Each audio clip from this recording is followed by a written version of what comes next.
You begin to change your thinking from appearances and how things look and how other people view me, okay?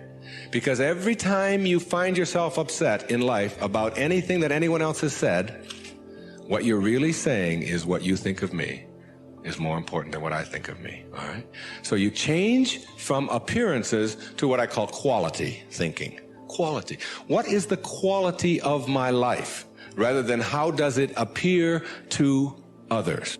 Now, do you tell yourself that because my friends don't like me, that means there's something wrong with me? No, that's what you have to learn, that another person's opinion is just that. To get it from someone else and not hoping that someone else can reveal it to you. It is what you are. When you are looking for love, it will always elude you. When you're looking for happiness, it will always elude you. When you become those things, it's just there. And it begins to own you. You don't have it. It has you. It has a hold of you.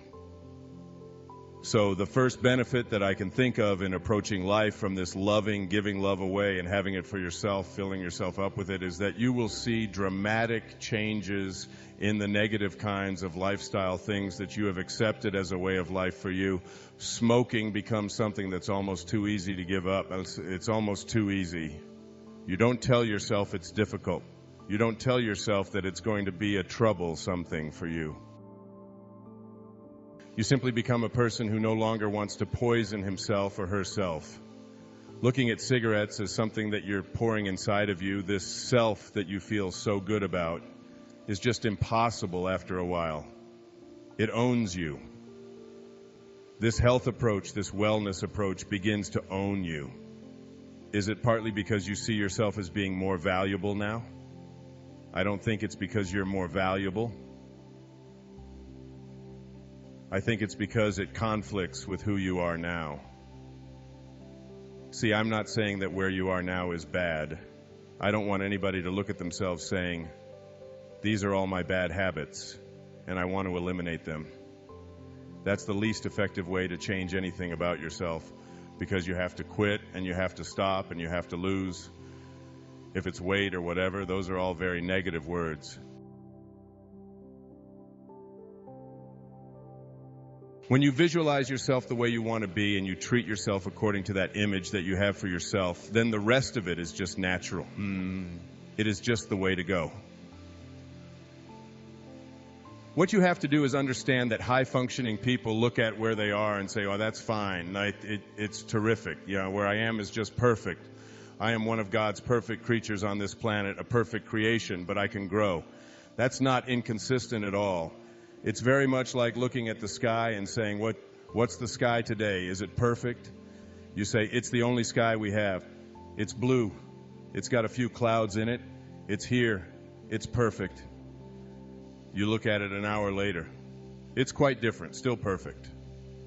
Things can change and the perfection doesn't have to change. And that may be what perfection is, in fact, as human beings. To recognize ourselves as always changing.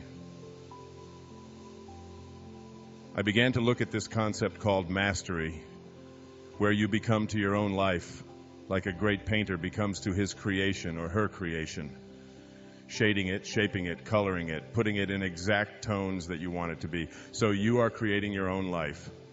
I believe that all human beings are geniuses and have mastery or self-actualization, whatever you want to call it, available to them if they want to make the choices that go with it.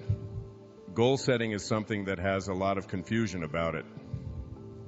There's nothing wrong with having a goal as long as you don't fall in love with it and as long as you understand that every step on the way to the achievement of the goal is just as important as every other step, including the one where you're in. We only get now. We only get present moments to live. To want to be something 5 years from now assumes that you're going to be here then, in this body, in the way that you are living now. That's a very blatant assumption. If you always have that 5-year notion, there will come a time when you won't be able to achieve that because the future is promised to no one. The past is like a canceled check. It's just gone. So all we have are moments to live. One of the things that's important to learn how to do is to act as if what you want is already there.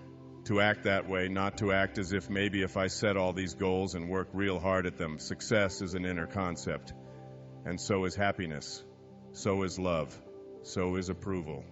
If you think that you're going to find fulfillment if you set a goal out there and then you work real hard for that goal, and when you get there, you'll finally have it. Your life is all this striving. What you need is a psychology of arriving, not striving.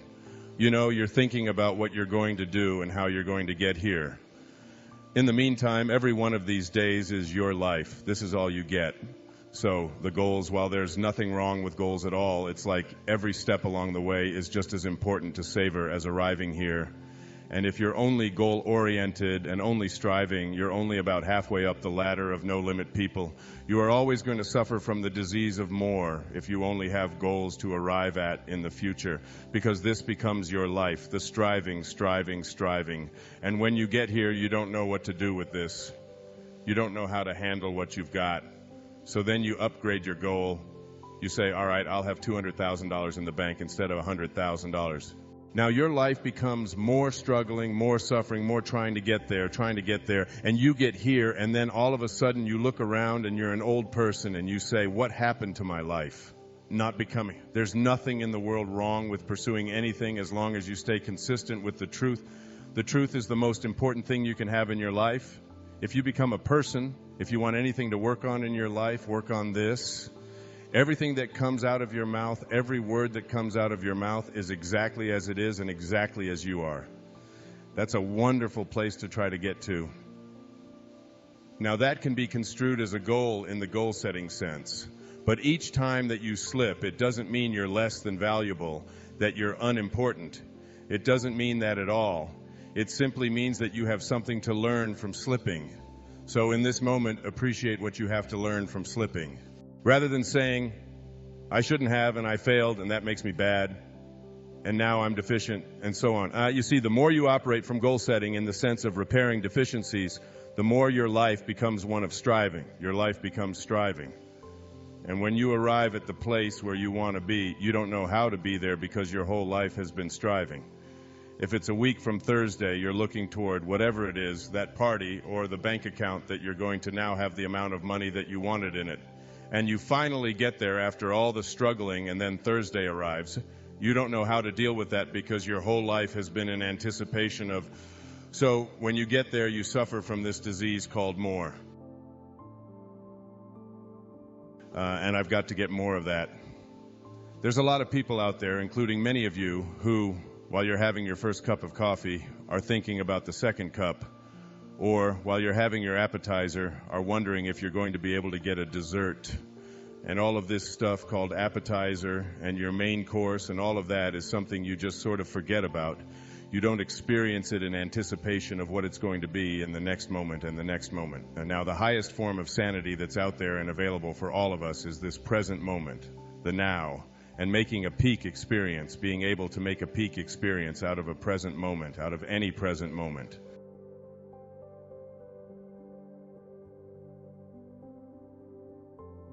One who's just given up, and the surgery and the cases are exactly the same. But the person who has that will, which we can't define, you can't go out and get a bucket full of will and bring it in there. It's an attitude, it's an approach, it's a belief that you can do something. When you have that belief about yourself, then you know you've got a much better opportunity to be well in your life. A belief is everything. I don't know if you've ever thought of that. I watch a little girl, 5 years old, learning how to swim. She's holding on to the edge of the pool and she wants to get over to the steps. It's just 5 or 6 feet. She'll let go and then she'll hold on again. She'll let go and she'll hold on again. Finally, there comes a time when she lets go and goes for it. You've all seen this with your children. What you're asking yourself is, in the moment before that when she was holding on, and then look at the moment afterward. Does she have any different skills? What's changed? The skills are the same. She didn't learn any new skills in that second. What she has is a belief that she can do it. When you believe it, when you really believe that you can do it, that's what allows you to swim. When you think about it now, do you know how to swim? When you dive into the water, you don't think about that. You just know. When you dive into the water, you can swim. You don't have to think about swimming skills. Or when you get on a bicycle, you get on and you know that you're going to ride it, unless you believe you can't because you've never gone out there and tried it and worked on it. I told a story of a patient of mine who had that very problem. She said she didn't know how to ride a bicycle. Gail, who came to me many years ago, said she couldn't ride a bicycle because her mother wouldn't let her get on one. Her mother had always told her she could fall and break her teeth, and she didn't want that to happen. So here she was, now in her 30s, telling me that she couldn't ride a bike. She was in therapy. I said to her, "Okay, let's go." She asked, "Go where?" I said, "I've got a bicycle downstairs. I'm going to show you how to ride a bicycle. I'm going to have you teach yourself how to do this." She said, "Look, I didn't come here to pay you the kind of money I'm paying you to have you teach me how to ride a bicycle. I came here to find out why I can't." I said, "Oh, well, you're going to need another 30 seconds of therapy. The reason you can't is because you never got yourself on a bicycle, and until you do, you never will know how. You just believe that you can't. That's the end of that. There's no more to talk about. Now, what we have to do is get you to get out there." We went downstairs, and I had a woman's bike. I've helped a lot of people teach themselves how to ride a bike. What you do when you help someone teach themselves how to ride a bike is you let them do it all themselves. You let them hold it, balance it, move with it, and put the pedal down and move it themselves. You stand back and say, "No," when you're ready. You know, then you move it and you hold on for a second. Then you put your foot back down and you practice it and practice that all yourself. With just someone encouraging you before long, in just a matter of minutes, I tell you, it was minutes. This woman who had never been on a bicycle before rode like 2 blocks on a bicycle. She couldn't believe that she now had a belief. Being to me means seeing the greatness and the uniqueness in you and never letting anybody else convince you to the contrary. When people ask me, "Come on, you're always talking about being up and you're always positive and so on. You mean to tell me that you're always that way?" I say, yeah, I really am. It isn't because I'm out there doing something in an artificial way. It's an authentic response to my having gotten the junk out of me. The junk is the way that I used to think. Think for a moment, if you can visualize right here a clock, a big clock. The hands on the clock go from 1 to 12. The clock starts right out here with the minute hand, and it goes over towards the 3, the hour hand, minute hand. That's the time in your life when you are moving away from yourself, from your true self. That's the time when you are trying to put other people down, trying to prove that you're bigger and better than somebody else, trying to make yourself right all the time. It's like you're moving away. A lot of people spend a lot of time moving away from their true self. Your true self is this little child, this beautiful little child inside of you that has only love and acceptance for everything in the world and no disease, no absence of ease. You move away towards the 3 and then you move down here this way, and you're still moving away from yourself until you hit the 6. The 6 is the point in your life, symbolically, metaphorically, when you are the furthest away from yourself that you can be. It's the low point in your life. It's the point where many people break down, or many people break down their relationships, or they feel full of despair, they feel full of hatred, whatever it may be. A lot of people die then. A lot of people are put into hospitals then. A lot of people have to really seek out therapy then, and so on. When you're at that 6, there's another part of the clock that goes from 6 to 12 that I think of as living in the light. This clock hand never can go back. It can't go back. It can only go this way. It only goes this way, as does life. It only goes this way, forward. In this period, this place between 6 and 12, that's when you start coming back to yourself. That's what enlightenment is. That's the pathway to enlightenment. When you send out that stuff that is destroying you, that is killing you in one way or another, and you move yourself back over here, eventually you get yourself all the way back. This is the light over here. This is the place where you can't go back. You may be tempted. You might be tempted to steal. You might be tempted to use anger. You might even slip a little bit and catch yourself. I can just remember not too long ago, we had a problem with our sprinkler at the home. One of the sprinkler heads was off. If you've ever seen that happen, you get a gusher going up there. I had been wanting to get that thing replaced for the longest time. I'm walking out of the bank, and there's a sprinkler head right there in front of the bank. Now, I practically own this bank. I go there every day, and I do a lot of business with this bank. I'm looking at this sprinkler head, and I think, all I have to do is just unscrew this thing. I wasn't honoring. They'll replace it tomorrow morning, or it's 98 cents or whatever. So I actually get down there, and I look, and I start turning the sprinkler. Then I start thinking, do I want this karma? Do I want to steal? Do I want to take? I know it's only 99 cents, and if I went into the bank, they'd probably give me one anyway if I asked them. I turn, and I just turned it back and said, if I want a sprinkler head, I'll go and buy one for myself. This doesn't belong to me. It was just like a split second of weakness there or whatever, but it illustrated to me that I can't go back there. I could never. There was a time in my life when I could have done that. I can be absolutely frank with that. I could do that, but I can't go back there anymore. That's where you start. That's the place to start. Because when you get all of that out, when that's all gone, and I mean gone, and it only comes about as a result of the way that you think. So it's just changing around your approach to life, the way that you think in life. When that starts to go away, what you've become filled up with is what your natural self is, which is this loving, accepting self, not fighting the universe, but instead living in it and going with the flow and all of the kinds of cliches that you've heard 1,000 times. That is the metaphor there. You see, every time you try to go back, you can't do it. You can't do it. The ingredients that make for a no-limit life are, in my opinion, 5. The first is quality rather than appearances. You begin to change your thinking from appearances and how things look and how other people view you. Because every time you find yourself upset in life about anything that anyone else has said, what you're really saying is, what you think of me is more important than what I think of me. So you change from appearances to what I call quality thinking. Quality. What is the quality of my life, rather than how does it appear to others?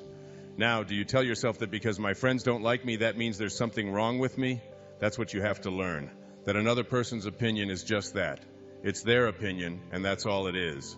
Every time you are upset or your children are upset because of what somebody else says about them, including their peers, what you are really saying in that moment, and this is really important, is that what you think of me is more important than what I think of myself. You must never give anybody that kind of power and control over you because they will always have it. The funny part about approval, for those of you who really want it, now I'm here to tell you that I like approval. I enjoy it. I find it one of the most exciting things in the world. I like it when people read my books. I love it when people applaud. I like it when people tell me nice things. I like approval. I'm the first one to admit it. What I don't do is I don't need approval. There's a big difference between wanting approval and needing it.